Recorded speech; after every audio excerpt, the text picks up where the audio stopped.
les grands navires d'expédition, d'exploration de la seconde phase du projet Godessark auront une deuxième et une troisième maquette, troisième visuel, représentation ou sculpture, miniature, comme vous voudrez, comme tu voudras.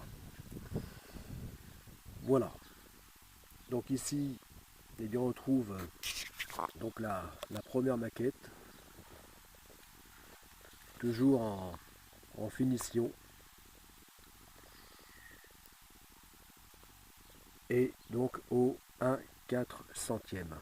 Donc 400 fois plus petite que seront réellement ces navires. Donc miniature qui se trouve dans la structure, mais la véritable à l'échelle 1 du petit voilier océanique de la première phase du projet Godessark.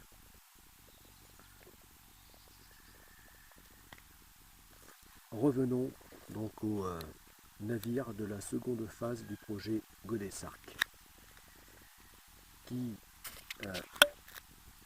contrairement aux petits voiliers océaniques de la première phase du projet Godessark, eh bien, seront eux de gigantesques voiliers futuristes du XXIe siècle.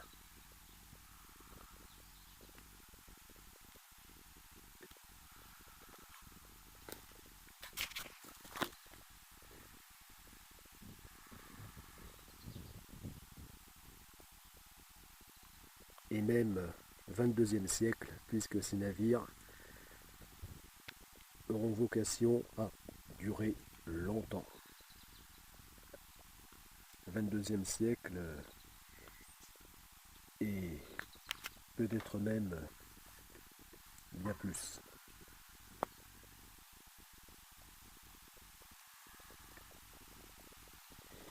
Alors pourquoi réaliser d'autres maquettes du projet, enfin du navire d'expédition de la seconde phase du projet Godessark?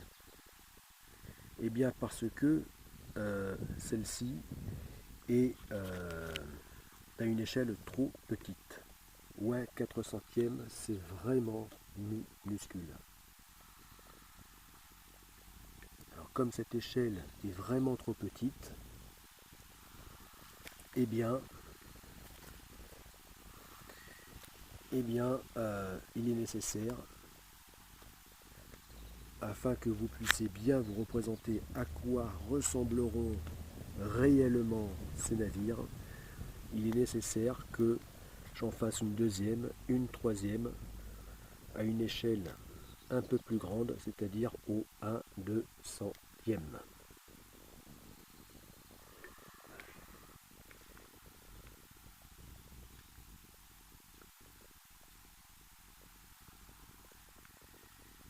Voilà, c'est-à-dire exactement 2 fois plus grande que celle-ci.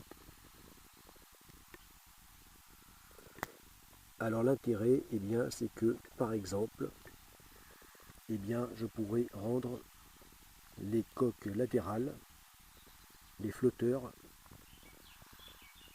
amovibles, articulés.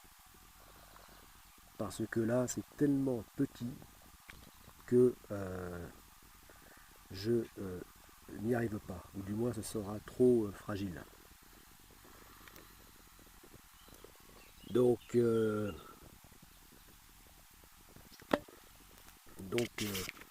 un peu plus grande, eh bien, ces maquettes permettront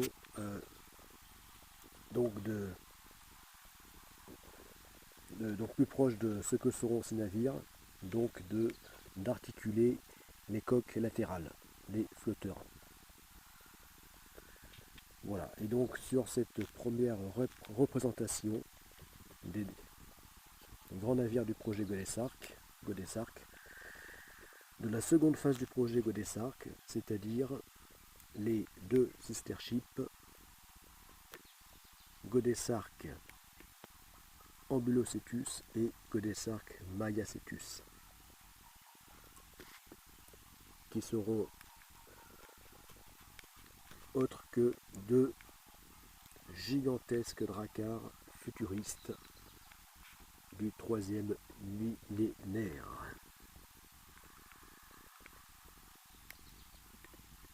Chacun de ces dracars pourront embarquer un demi-millier de personnes.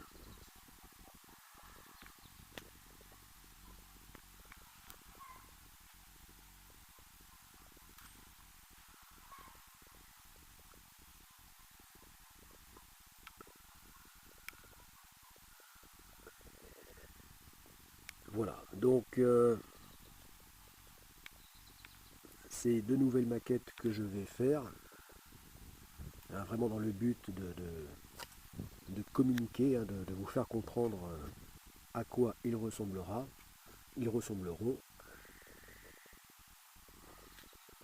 Eh bien, donc ces maquettes représenteront donc chacune de ces deux maquettes représenteront donc un quart de Gea Mayacetus ou Gea Pachycetus. Un quart. Et un quart au 1/200, eh bien,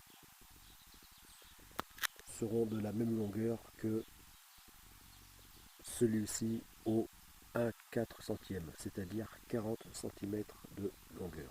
45 cm.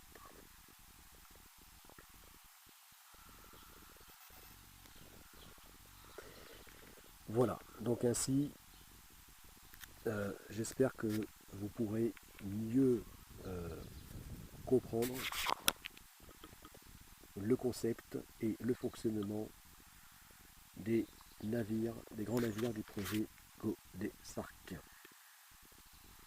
Concept assez complexe à expliquer du fait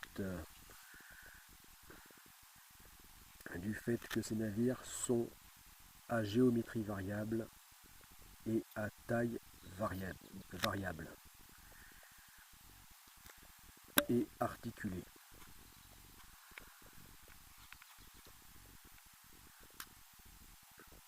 Donc il s'agit de navires.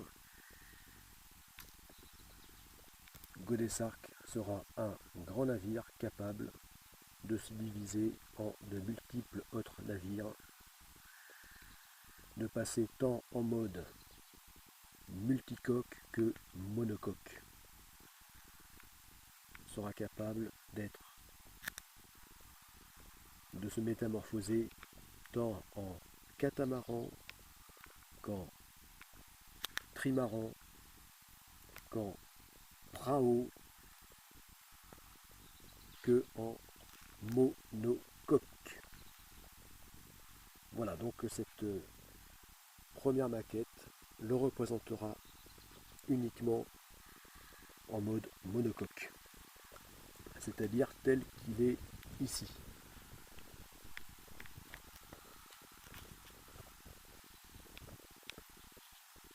Donc en mode monocoque, eh bien, ces flotteurs sont plaqués contre la coque principale.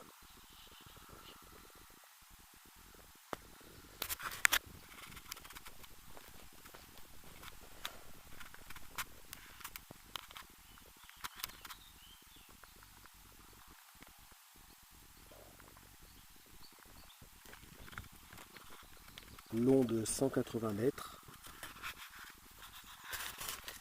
chacune de ces 4 coques latérales sont longues de 36 mètres. Voilà, 36 mètres.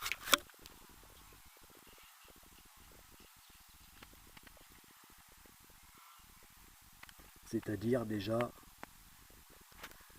3 fois et demi la longueur du petit voilier océanique GA Pakicetus, qui sera long de 10,80 m de longueur hors tout.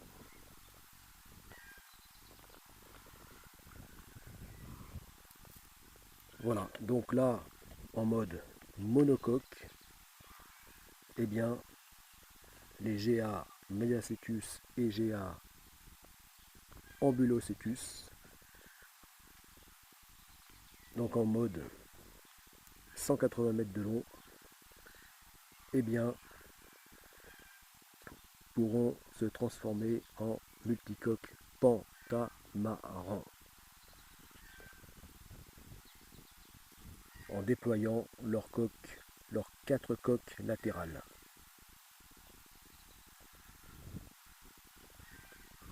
Avec leurs bras articulés, elles pourront soit se rabattre vers les extrémités du navire ou vers le centre du navire.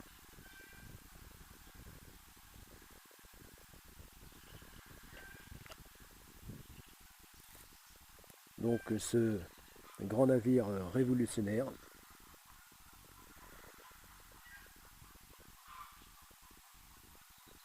produira, comme je l'ai tant expliqué dans des vidéos précédentes, donc son énergie propulsive, en plus de celle vélique, de celle du vent, en tant que véritable voilier, eh bien, se servira de la force houlomotrice pour se propulser et pour produire l'énergie du bord. Et donc, ces principales formes d'énergie houlomotrice sera donc par le mouvement de ces coques latérales, de ces flotteurs.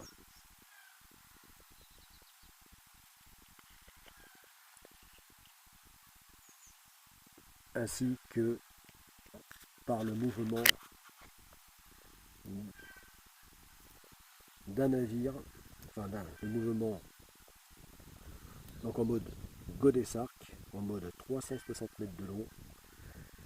Donc l'énergie houlomotrice se fera par le mouvement de chacun d'eux en mode 180 mètres, c'est-à-dire les GA Maiacetus et GA Ambulocetus. Donc par leur articulation centrale, lorsqu'ils seront connectés bout à bout.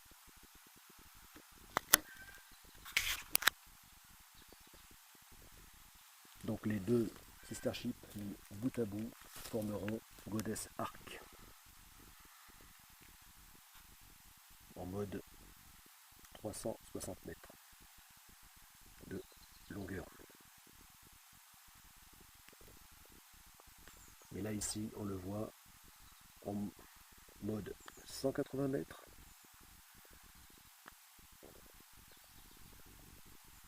en mode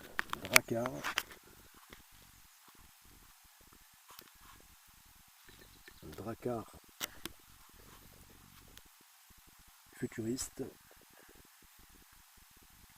Drakkar du 3e millénaire,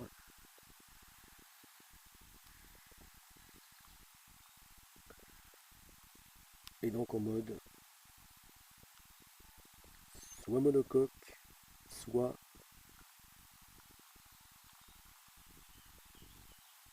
pentamaran. Et lorsque chacun d'eux se diviseront, soit par leur milieu ou par leur longueur, eh bien, constitueront des navires qui pourront être à la fois chacun d'eux monocoques, tout autant que catamarans, prao et trimaran.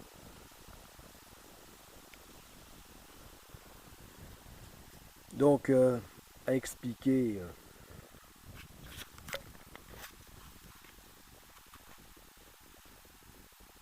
c'est difficile. En soi, ça n'est pas sorcier, mais à expliquer verbalement, c'est difficile. Oralement, à expliquer oralement, c'est difficile.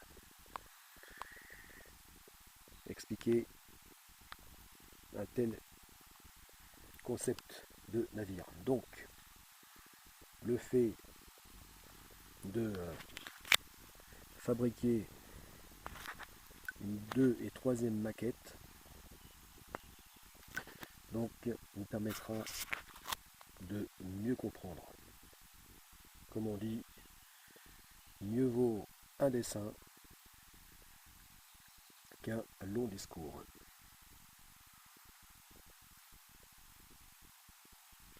Voilà, donc en image, eh bien, vous comprendrez nettement mieux le concept général de Godesarc. Des grands navires de la seconde phase du projet Godesarc.